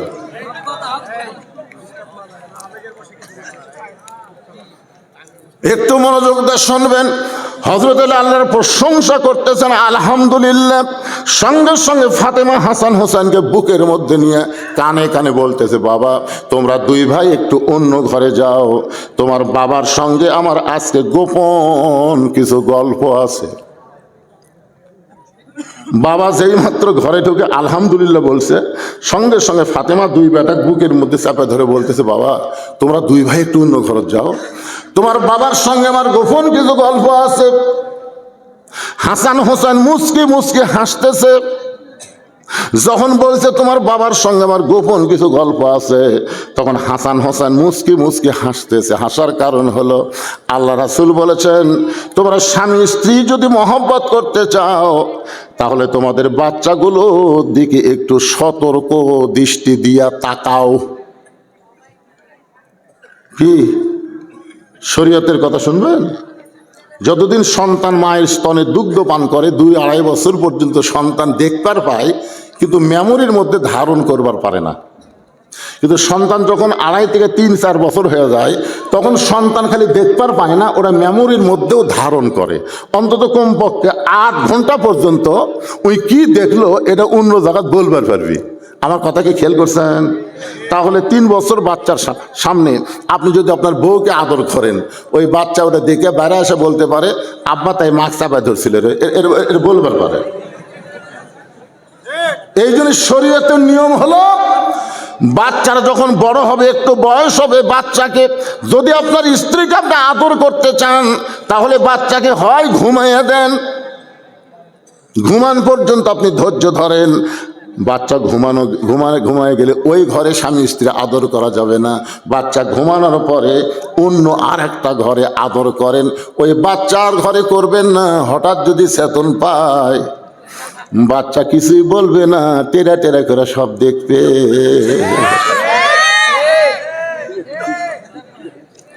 এই জন্য ফাতেমা সতর্ক হয়ে বললেন, বাবা তোমরা দুই ভাই একটু অন্য ঘরে যাও, তোমার বাবার সঙ্গে আমার গোপন কিছু গল্প আছে।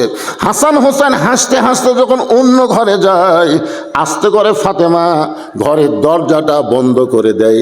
যেই ঘরের দরজা বন্ধ করেছে, সঙ্গে সঙ্গে হযরত আলী মাথার টুপি খুলেছে। কারণ সন্তান দুইটাকে বের করে দিয়া বউ যদি ঘরের দরজা বন্ধ করে, যত বড়ই হুজুর হন, টুপি রাখা যাবে না। আমার কথা কি বুঝলেন? আপনার কি মনে করতেছেন আমি এখান থেকে ওয়াজ করে বাড়ির যায় যখন বউলে ঘুমাই, তখন টুপি মাথাতে ঘুমাই? যদি কোনোদিন মাথার থাকে, আমার বই খুলে দেয়। হুজুরগিরি বাদ দেন তো, যা করছেন, এখন স্বামী হয়ে আমার কাছে শোতেন। আল্লাহ কোরআনে বলেছেন, হুন্না লিবাসুল লাকুম ওয়া আনতুম লিবাসুল লাহুন্না। স্বামী হলো বিবির পোশাক, বিবি হলো স্বামীর পোশাক। জোরে গান সুবহানাল্লাহ। ফাতেমা আস্তে করে ঘরের দরজা বন্ধ করে দেয়। যেই বন্ধ করে দিয়েছে, সঙ্গে সঙ্গে হযরত আলী মাথার টুপি খুলে দুইটা হাত যখন বাড়ায় দেয়, ফাতেমা এক দৌড়ে এসে স্বামীর বুকের মধ্যে মাথা ঢুকাইয়া ছোট বাচ্চার মতন কান্না শুরু করেছে। আলী বলতেছেন, ফাতেমা সন্তান দুইটাকে ঘর থেকে বের করে দিয়ে আমার বুকের মধ্যে মাথা ঢুকায় কেন কাঁদতেছো? ফাতেমা বলে, স্বামী গো, আর কোনোদিন ঘর সাজাবার পারবো না, আর কোনোদিন সন্তান দুইটাকে সাজায় দিবার পারবো না, আর কোনোদিন সাইজা গুইজা আপনার সামনে দাঁড়াবার পারবো না। কারণ আজকে গভীর রাত্রে ফাতেমার মৃত্যু হবে। যেই বলছে আজকে গভীর রাত্রে ফাতেমার মৃত্যু হবে, গাছের গোড়া কাটলে গাছটা যেমন পড়ে যায়, হযরত আলী তেমনি পড়ে গেলেন ঘরের মাঝায়। ফাতেমা দুই হাতে চোখের পানি মুছে স্বামীর মাথাখানা উরাতের মধ্যে নিয়ে কপালে একটা চুমু দেয়, বলে, স্বামী গো, এমন করে আপনি কাঁদবেন না। আপনি যদি এমন করে কাঁদেন, তাহলে আমার মৃত্যুর পরে আমার 3টা চাওয়া কে পুরা করবে?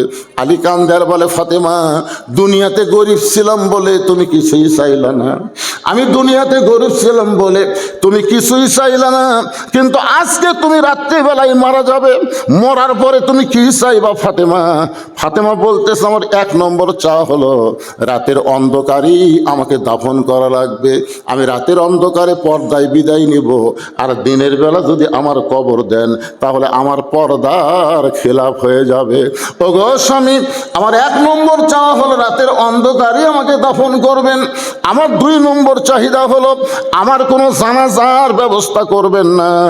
আপনি জানাজা করবেন ঠিক আছে, কিন্তু জানাজার ব্যবস্থা করবেন না।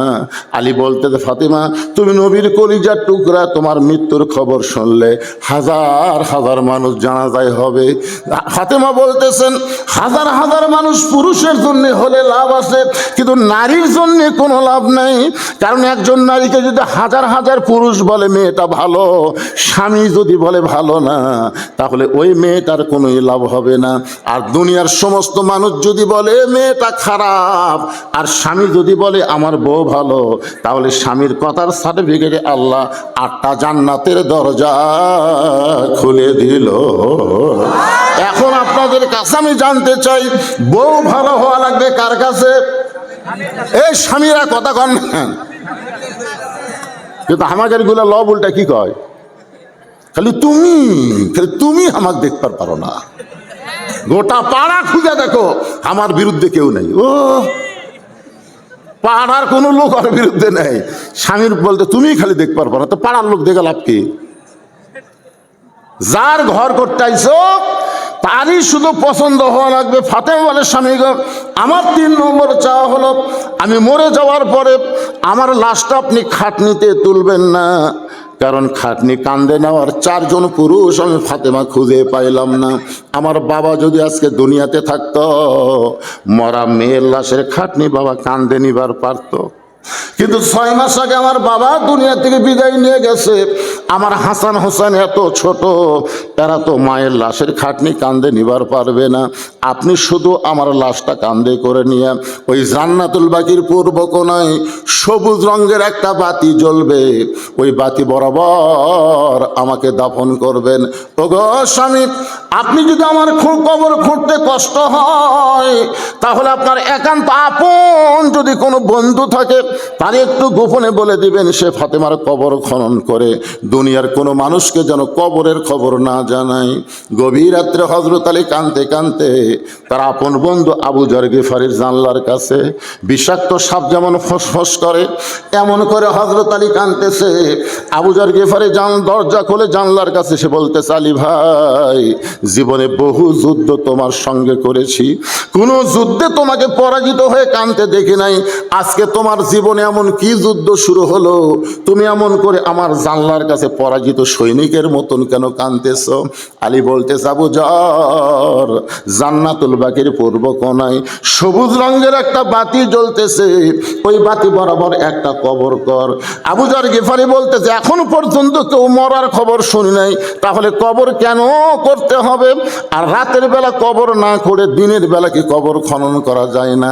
আলী বলতেছে, আবু যর, একজন পর্দানিশী ওসিয়ত করেছে রাতের বেলায় মারা যাবে, রাতের বেলায় তাকে দাফন করা লাগবে। আবু যর, এই রাতের বেলায় তাকে দাফন করতে হবে। আবু যর গিফারি বলে, আলী ভাই, সেই পর্দানিশী কে গো, তার নাম কি তোমার মুখস্থ নেই? আলী বলতেছে, আবু যর, আজকে গভীর রাত্রে আমার হাসান হোসাইন মা হারাবে।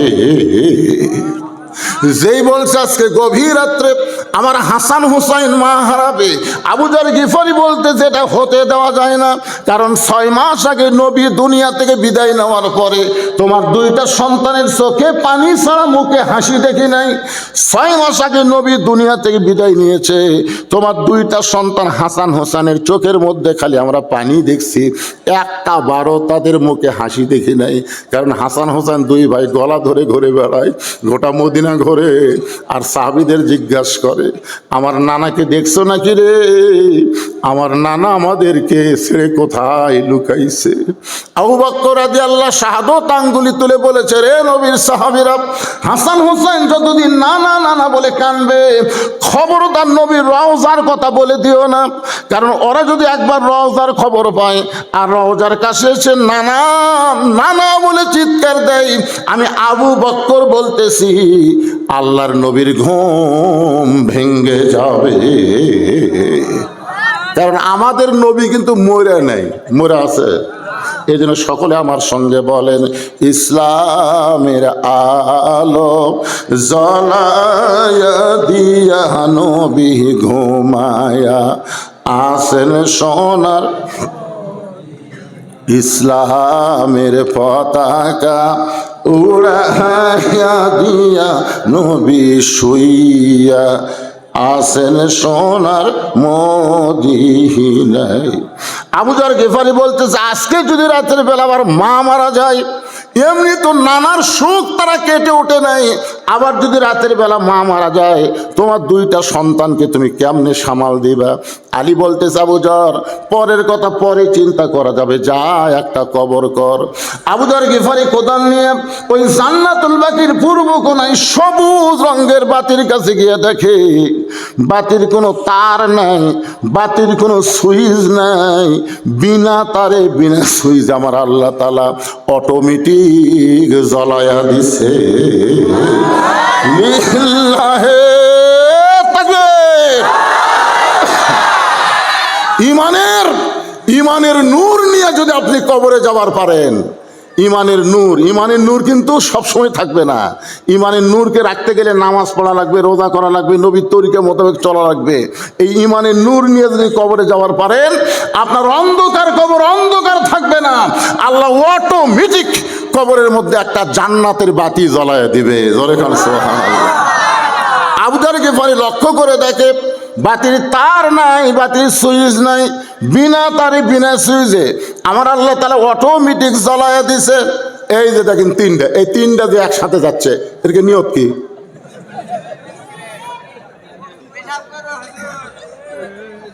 হ্যাঁ রে, আপনারা ইচ্ছা করে ছেলেমেয়েগুলো নষ্ট করতেছেন। পরে পোস্তার লাগবে ভাই, পরে পোস্তার লাগবে। আল্লাহ রাসূল কি জন্য বললেন যে 10 বছর থেকে জোর করে নামাজ ধরা? কি জন্য বললেন? কারণ 10-এর সময় যদি নামাজ ধরাবার না পারো, 20 বছরে নামাজের কথা কয়ে দেখো কি করে। তাহলে 20 বছর বাপ নামাজ পড়া লাগবে, বাপ 1 লোক দেখালে 2 লোক দেখাবি।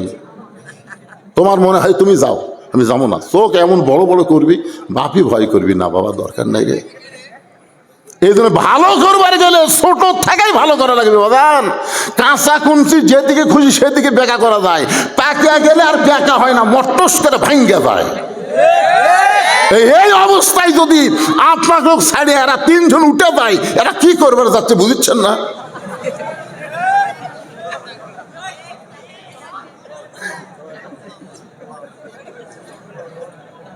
না একটা ওয়াজের একটা অবস্থান বোঝা লাগবে তো।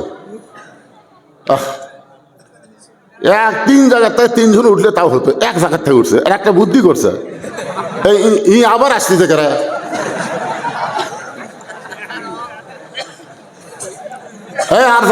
আর যাবে কথা কও, আর যাবে নাকি? যাবে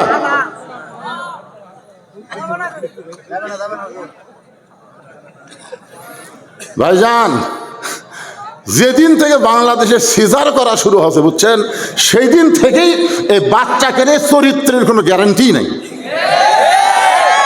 কারণ আমার দাদি আমাকে গল্প করছে, আমার দাদি গল্প করছে, বাবা ভাই তোকে যখন তোর মায়ের পেট থেকে আমরা বাইর করি রে, তোর মাথা এত বড় আসলো, বারাস না রে।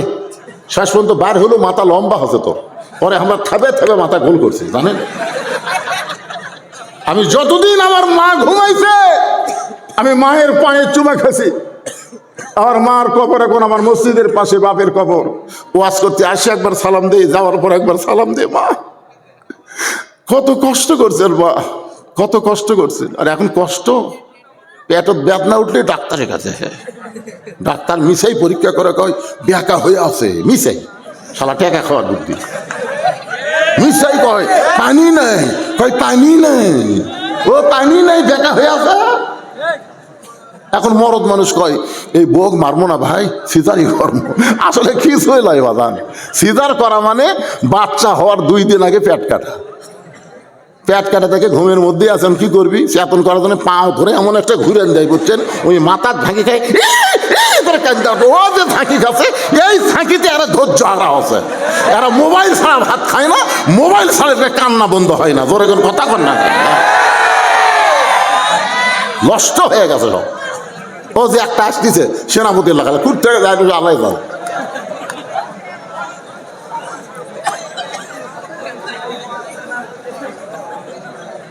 এই বাচ্চাগুলোকে সাবধান করেন। আপনি মরে গেলেও বাচ্চার দোয়াতে আল্লাহ আপনাকে জান্নাত দিয়ে দিবে। সুবহানাল্লাহ বলেন। আর আপনি নেকি কামাই করে জান্নাতে গেলেও এই বাচ্চার অপরাধের কারণে আল্লাহ আবার জান্নাত থেকে বের করে জাহান্নামে দিবে, জানেন? এই জন্য আল্লাহ বলেছেন কু আনফুসাকুম ওয়া আহলিকুম নার, জাহান্নামের আগুন থেকে বাঁচতে গেলে একলা বাঁচলে হবে না, আহাল পরিবার বাচ্চা সবাইকে নিয়েই বাঁচা লাগবে। এই হুকুম কার? এই তুমি আবার সাদা গেঞ্জি দাঁড়া থাকে বাবা, বসো ময়না বসো। না আমি নওগাঁ বহু জায়গা তো বাস করছি বুঝলেন, কিন্তু আজকে মনে হয় কেমন লাগতেছে, মানে ব্যবসায়ীরা লাগতেছে, এক টানা ওয়াদি করে পারতেছে না, হয়েছে হচ্ছে ওইদিকে ছোট ছোট এই চিল্লা ওঠে, আজকে চিল্লা ওঠে। এরে পাগলা যে হাসির ওয়াজ হচ্ছে, পাগলা হাসির ওয়াজ, ইন্নালিল্লাহ বুঝিস?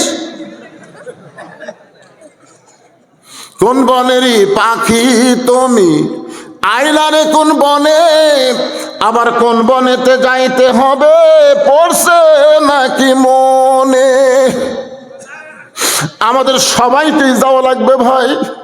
আল্লাহ কোরআনে বলেছেন লা তামুতুন্না, মৃত্যুবরণ করিস না রে, মৃত্যুবরণ করিস না ইল্লা ওয়া আনতুম মুসলিমুন, যতক্ষণ মুসলমান না হবে। মুসলমানের ঘরে জন্ম নিলেই মুসলমান হওয়া যায় না, মুসলমান হয়ে মরবার গেলে আল্লাহর হুকুম নবীর তরিকা মোতাবেক চলতে হয়। ধরে কোন ঠিক কিনা?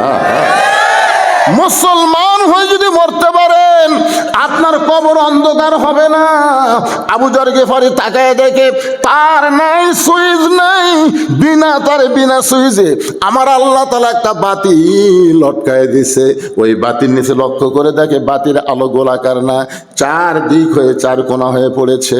আবু যর গিফারি ওই আলোর মধ্যে কোদাল দিয়ে কবর খনন শুরু করেছে।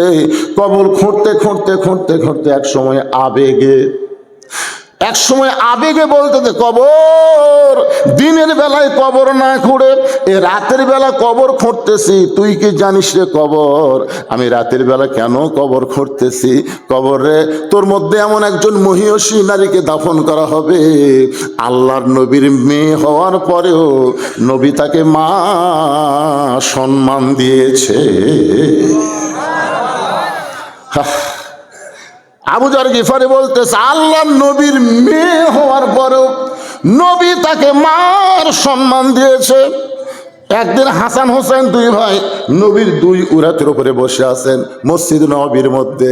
এমন সময় নবী বললেন সাহাবীরা রে, তোমরা কি আমার মেয়েদের নাম জানো? আমার বড় মেয়ের নাম হলো জয়নাব, আল্লাহ রাসূল বলতেছেন আমার মেজো মেয়ের নাম হলো রোকেয়া, আমার ছোট মেয়ের নাম হলো কুলসুমা। সাহাবীরা সবাই চিন্তা করতেছে কুলসুমা তো ছোট নয়, কুলসুমার পরেও তো আর একটা মেয়ে আছে। নবী বলতে সাহাবীরা রে শোনো, আমার বড় মেয়ের নাম হলো জয়নাব, আমার মেজো মেয়ের নাম হলো রোকেয়া, আমার ছোট মেয়ের নাম হলো কুলসুমা। সাহাবীরা চিন্তা করে আর একটা নবীর মেয়ে আছে, কিন্তু আল্লাহ কোরআনে বলেছে নবীর মুখের উপর কোনো কথা বলা যাবে না, নবী যা বলবে তাই শোনা লাগবে। ধরে কোন ঠিক কিনা? নবী যখন তৃতীয়বার বললেন সাহাবীরা রে, আমার বড় মেয়ের নাম হলো জয়নাব, আমার মেজো মেয়ের নাম হলো রোকেয়া, আমার ছোট মেয়ের নাম হলো কুলসুমা, সঙ্গে সঙ্গে হাসান হোসেন দুই ভাই নবীর উরাত থেকে উঠে গলা ধরে বলতে চ আমরা বাড়ি যাই। আমাদের মা গরিব বলে, আমাদের বাবা গরিব বলে নবী তার ছোট মেয়ে স্বীকার করতেছে না। তিনটা মেয়ের নাম তিনবার কয়, আমাদের মায়ের নাম একটা বারও কয় না। চ আমরা দুই ভাই চলে যাই। হাসান হোসেন গলা ধরে যখন যাবার চাই, নবী হ্যাঁচকা টান দিয়া বুকের মধ্যে নিয়ে দুইজনের কপালে চুমো দিয়ে বলে ভাইজান, তোদের মা ফাতেমা শুধু তোদের মা না, আমারও মা। যেই বলছে তোদের মা ফাতেমা শুধু তোদের মা নয়, আমারও মা। সমস্ত সাহাবীরা বলে ইয়া রাসূলুল্লাহ এইটা কেমনে হলো? আল্লাহর নবী বললেন তাহলে শোনো, ওই তায়েফের ময়দান থেকে রক্তমাখা শরীর নিয়ে আমি যখন মক্কায় ফিরে আসলাম, তখন আমার চাচা আবু তালেব দুনিয়াতে নাই, আমার দরদের বিবি খাদিজাও দুনিয়াতে জীবিত নাই। আমি যখন মক্কায় ঘরের মধ্যে রক্তমাখা দেহ নিয়ে, এমন সময় আমার তিনটা মেয়ে একসঙ্গে ঘরের মধ্যে ঢুকলো। আমার বড় মেয়ের নাম হলো জয়নাব, রোকেয়া কুলসুমা তিনজন ঘরের মধ্যে ঢুকে আমার চেহারার দিকে তাকিয়ে বললেন, বাবা আমরা বহুবার নিষেধ করেছি আপনি তাইফে যাবেন না বাবা, আপনি জানেন তাইফের মানুষ খারাপ, এরপর আপনি তাইফে গেলেন, তাইফবাসী আপনাকে রক্তাক্ত করে দিল বাবা, এই কষ্ট আপনি কেমনে সহ্য করবেন? রাসূল বলেন, সাহাবীরা রে, তিনটা মেয়ের মতন কথা বলে যখন আমার ঘর থেকে বের হয়ে যায়, এমন সময় আমার কলিজার টুকরা ছোট মেয়ে ফাতেমা ঘরের মধ্যে ঢুকে দরজা বন্ধ করে দেয়। আমি রক্তমাখা শরীর নিয়ে বললাম, ফাতেমা তুই কেন দরজা বন্ধ করে দিলি? ফাতেমা নিজের বুকে থাবড়ায় বলে, আল্লাহ তুমি মুসা নবীর জন্য সাগর রাস্তা বানায় দিবার পারো, তুমি ইব্রাহিম নবীর জন্য নমরুদের চুলা শান্তির বাগান বানাবার পারো, কিন্তু আমার এতিম বাবার জন্য তুমি তাইফের পাথর তুলা বানাবার পারলা না। আল্লাহ আমার বাবা যখন মায়ের পেটে ছিল তখন আমার বাবা এতিম হয়ে গেছে, আমার বাবার যখন 6 বছর বয়স তখন আমার বাবার মা দুনিয়া থেকে বিদায় হয়ে গেছে। এই বছর আমার বাবার চাচা যিনি আমার বাবাকে লালন পালন করেছেন তিনি চলে গেলেন। এই বছর আমার দরদের মা খাদিজা আমার বাবাকে ছেড়ে দুনিয়া থেকে চলে গেলেন। আর সেই বছর তুমি তাইফে নিয়ে গেলে, আমার বাবা তো নিজের জন্য যায়নি, তোমার কলেমার দাওয়াত দিবার গেল, আর এত পাথর আমার বাবার শরীরে তুমি মারলে। আল্লাহ এত পাথর তুমি কেন মারলে? নবী বলতেছে, ফাতেমা তুই ভুল করতেছিস, তায়েববাসী আমাকে পাথর মারছে। ফাতেমা বলতেছে, না বাবা না, তায়েববাসী পাথর মারে নাই। যদি নমরুদের আগুনের চুলা শান্তির বাগান হয়ে যায়, যদি মুসা নবীর জন্য সাগর রাস্তা হয়ে যায়, তাহলে আমার বাবার জন্য সেই আল্লাহ তাইফের পাথর কেন তুলা বানাবার পারলো না? আমার বাবার চামড়া কেটে কেন রক্ত ঝরলো? এই কষ্ট আমি সহ্য করতে পারতেছি না। ফাতেমা কাঁদতে কাঁদতে বাইরে গিয়া উনানের মধ্যে পানি আর তেল গরম করে আবার যখন ঘরের মধ্যে ঢুকে যায়, আল্লাহর নবী বলেন, সাহাবীরা রে, ফাতেমা ঘরের দরজা বন্ধ করে দিয়ে আমার দেহের জুব্বা খুলে আমার যত জায়গায় তায়েববাসী পাথর মারছে ওই গরম পানির মধ্যে নরম কাপড় চুবড়ায়া আমার গোটা দেহ পরিষ্কার করে ওই নরম আঙ্গুলের মধ্যে জয়তুনের গরম তেল নিয়ে আমার আহত ক্ষতস্থানে যখন মালিশ করে দেয়, আমি নবী কখন যেন ফাতেমার উরারটাকে বালিশ বানায় ঘুমায় গেছে, আমার আর মনে নাই। আমি ঘুমের ঘরে স্বপ্নে দেখি আমার মা আমিনা আমার শিওরের পাশে দাঁড়ায় কাঁদতেছে। এত বছর পর 6 বছর বয়স আমি মা হারাইছি, আমার সেই মা আমার শিওরের পাশে দাঁড়ায় কান্দে। এত বছর পরে মাকে স্বপ্নে দেখে আমি বাস্তব মনে করে খপ করে মায়ের হাতটা ধরে বলেছে, মা আইসেন যখন আপনাকে আর যাইতে দেব না। এমন সময় ফাতেমা আমার কপালে চুমা খায়। রাসূল বলেন, সাহাবীরা রে, ফাতেমার চোখের লোনা পানি আমার চোখের মধ্যে ঢুকে আমি ঘুম থেকে চেতন পাই। আমি বললাম, ফাতেমা তুই এত কান্দিস কেন মা? ফাতেমা বলতেছে, বাবা আমি কান্দি না, বরং আপনি আমারে কান্দান। আপনি স্বপ্নে মা বলে আমার হাতটা চাইবা ধরছেন, এই যে দেখেন বাবা এখন পর্যন্ত আপনি হাতটা চেপে ধরে আছেন।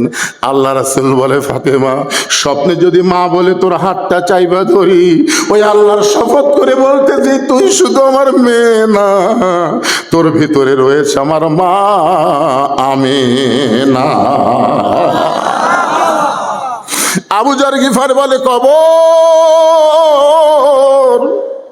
খবরদার বেয়াদবি করিস না, এই বলে কোদাল দিয়ে আবার কবর খুঁড়তে খুঁড়তে এক সময় আবেগে বলতে, কবর রে তুই কি বলতে পারিস এই গভীর রাত্রে কোন মহিষী নারীকে তোর মধ্যে দাফন করা হবে যার স্বামী হলো আসাদুল্লাহিল গালিব? কবর খবরদার বেয়াদবি করবি না। কোদাল দিয়ে কবর খুঁড়তে খুঁড়তে এক সময় আবু যর গিফারি বলতে, কবর তোর মধ্যে এমন একজন মাকে দাফন করা হবে যার 2টা সন্তান জান্নাতি যুবকদের সর্দার হবে। খবরদার খবরদার, কবর বেয়াদবি করিস না। এই কথা বলে আবার যখন কোদাল মারতে চায়, এমন সময় কবরের মধ্য থেকে আওয়াজ আসতেছে, আবু যর। এই আওয়াজ কিন্তু ফাতেমার জন্য না, এই আওয়াজটা হলো আমরা সবাই ইন্না লিল্লাহি ওয়া ইন্না ইলাইহি রাজিউন।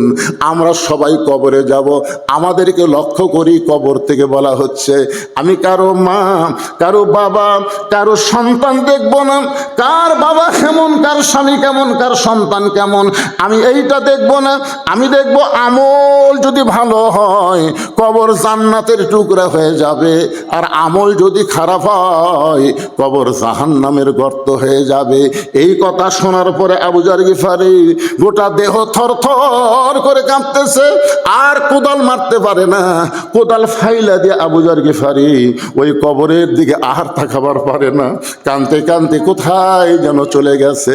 নির্দিষ্ট সময়ে হযরত আলী ফাতেমার লাশটা কাঁধে নেওয়ার জন্যে ঘরের মধ্যে ঢুইকা থাকে। ফাতেমা নিজে নিজেই কাফনের কাপড় পরেছে, নিজে নিজেই গোসল করে কাফনের কাপড় পরেছে।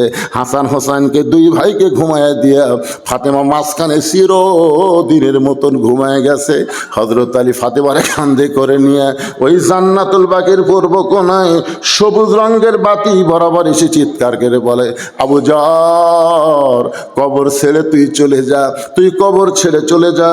কিন্তু আবু যরকে আল্লাহ আগেই কবর থেকে খেদায় দিছে, আগেই কবর থেকে খেদায় দিতে হযরত আলী ফাতেমাকে দাফন করার পর আল্লাহর কাছে দোয়া করতেছে, আল্লাহ তোমার বান্দি ফাতেমা বড় পর্দানিশী ছিল, আমি স্বামী হয়ে সাক্ষী দিলাম ফাতেমা অত্যন্ত ভালো। এই সাক্ষী দেওয়ার পরে হযরত আলী তাকায় দেখে সামনে কয়েকটা পুরাতন কবর দেখা যায়, এই মাত্র ফাতেমার নতুন কবর আর চোখে পড়ে না। হযরত আলী বলে, ফাতেমার কবর এখনই যে কবর দিলাম সেই কবরটা গেল কোন জায়গায়? কে যেন চিৎকার করে বলে, আলী রে, ফাতেমা পর্দানিশী, আমি আল্লাহ জোহরা ডিগ্রি দিয়া ফাতেমার কবরটাকে কিয়ামত পর্যন্ত পর্দা করে দিয়েছি। হযরত আলী চলে আসলেন। আসার পরে চিন্তা করলেন, যখন আসসালাত খায়রুম মিনান নাওম শুনবো তখনই আমি চলে যাব মসজিদে। আবু যর গিফারি কেন আমার কথা বলার আগেই কবর ছেড়ে চলে গেছে। ফজরের নামাজের অর্থে গিয়া দেখতেছে আবু যর গিফারি মসজিদে নববীতে নাই। হযরত আলী চিন্তা করতেছে, ফাতেমার কবর খুঁড়তে গিয়া শরীরের মধ্যে হয়তো মাটি লাগতে পারে, এই কারণেই হয়তো ফজরে আসে নাই। জোহরের সময় খেয়াল করে দেখে হযরত আলী আবু যর গিফারি মসজিদে নববীতে নাই। আসরের সময় দেখে নাই, মাগরিবের সময় নাই, এশার সময় নাই, একদিন দেখে নাই, 2 দিন দেখে নাই, 1 সপ্তাহ নাই, 2 সপ্তাহ নাই। মদিনার সাহাবীরা বলা বলি শুরু করলো, নবীর জলিল কদর সাহাবী আবু যর গিফারি কোথায় গেল? কিন্তু হযরত আলী তো জানে আমার ফাতেমার কবর খুঁড়তে গিয়ে হারায় গেছে, কিন্তু কোথায় গেছে সেইটা সে নিজেও জানে না। 1 মাস দেখে আবু যর গিফারি নাই, 1 বছর দেখে আবু যর গিফারি নাই, 2 বছর দেখে আবু যর গিফারি মদিনায় নাই। সবাই মনে করেছে আবু যর গিফারি হারায় গেছে, আর হয়তো ফিরে আসবে না। কিন্তু কয়েক বছর পর আবু যর গিফারি পাগল হইয়া মদিনার মাটিতে ঘুরতেছে। এরকম ছোট ছোট বাচ্চারা হাতের মধ্যে ছোট ছোট পাথর নিয়ে আবু যর গিফারিকে পাগল পাগল বলে পাথরটা নিক্ষেপ করে। আবু যর গিফারি কখনো হাসে কখনো কান্দে। ওই রাস্তা দিয়ে হযরত আলী যাওয়ার সময় লক্ষ্য করে দেখে হযরত আলী নজর করে দেখে ওই পাগল আর কেউ না, ওই পাগল হলো আবু যর গিফারি। মারিস না রে মদিনার বাচ্চারা, মারিস না রে, পাগল মনে করে আর পাথর মারিস না। তোরা বাচ্চা মানুষ, তোরা চিনিস না রে, এটা পাগল নয়। হযরত আলীর সামনে গিয়ে দাঁড়ায়া এক টানে বুকের মধ্যে নিয়ে বলে, আবু যর, আমার ফাতেমার কবর খুঁড়তে গিয়া তুই কোথায় পালাইলি ভাই? 1 দিন 2 দিন নয়, 1 সপ্তাহ 2 সপ্তাহ নয়, 1 মাস 2 মাস নয়, 1 বছর 2 বছর নয়, এত বছর পরে তুই কোথা থেকে ফেরত আসলি? আবু যর কোনোই কথা কয় না, শুধু হযরত আলীর চেহারার দিকে তাকায়, চোখের পানি গাল বয়ে বয়ে টস টস করে পড়ে। হযরত আলী দাড়ির তলে হাত দিয়া ওই চোখের পানিগুলো ধরে নিজের চেহারার মধ্যে মালিশ করে। আবু যর রে, তুই তো পাগল না রে, কথা বল, তুই কোথায় গেছিস? আবু যর গিফারি কোনো কথাই বলে না, কোনো কথাই বলে না। হযরত আলী জোর করে ধরে তাওয়াজ্জু দিয়া এক টানে বুকের মধ্যে, আবু যর বল তুই কোথায় ছিলি? সঙ্গে সঙ্গে আবু যর গিফারির জবান ফসকে বের হয়ে গেছে, কবর কবর কবর। তিনবার কবর উচ্চারণ করে হযরত আলী দেখে আবু যর গিফারির দেহ ভারী লাগতেছে। একটা জীবিত মানুষের দেহ বুকের মধ্যে নিলে কিন্তু ভারী লাগবে না, যেই মাত্র ভারী লাগছে জ্ঞানী মানুষ বুঝতে পেরে আস্তে করে হযরত আলী বসে দেখে আবু যর গিফারি আর দুনিয়াতে নাই। হযরত আলী আবু যর গিফারিকে কোলের মধ্যে নিয়ে কবরের চুমা দেয়, বলে আবু যর রে, শুধু কবর কবর কবর বলে চলে গেলি, কিছুই বললি না। চারিদিক থেকে সাহাবীরা দৌড়ে আসতে, আলী ভাই কোন পাগলকে তোমার কোলের মধ্যে ঘুম পাড়াইতেছ? আলী বলতে, সাহাবীরা রে, পাগল বলিস না রে, পাগল বলিস না, এটাই হলো নবীর জলিল কদর সাহাবী আবু যর। বলে আবু যর তো হারাই গেছিল, এত বছর পরে কোত্থেকে আসলো? আলী বলতে, ভাইজান পাইলাম ঠিকই, শুনতে পাইলাম না, শুধু একটা শব্দ তিনবার শুনলাম, জবান খুললো কথা বললো না, শুধু কবর কবর কবর বলে দুনিয়া থেকে চলে গেল। প্রত্যেকটা সাহাবী হাঁটু গেড়ে মাটিতে বসে বলতে, আল্লাহ এই দুনিয়া থাকার জায়গা না। আল্লাহ রাসূল বলেছেন, সর্বশেষে যেই ব্যক্তি কবরে যাবে, কবরের ঘরে তাকে 50,000 বছর থাকা লাগবে। আজকে যারা এখানে বসে আছি ভাই, আমাদের সকলের সামনে সেই কবরটা আছে না নাই? সেই কবরকে স্মরণ করে একটা কবি একটা গজল গাইছে, কিন্তু যেদিন ডাক পড়িবে, কিন্তু যেদিন মানে কোন দিন, দিনের কথা উল্লেখ নাই, কিন্তু যেদিন ডাক পড়িবে, কবর মাঝে যাইতে জোগাড় কিছু করছো বন্ধু, তার মাঝে বিছাইতে। আমাদের সকলের সামনে কবর আছে না নাই? এজরকার আছে না নাই? সেই কবরকে সামনে রেখে আজকে এই নবীর মাদ্রাসার মাহফিলে ঈদগাহে উন্নতি কল্পে আপনাদের কাছে আমি দুইখানা হাত বাড়ালাম ভাই।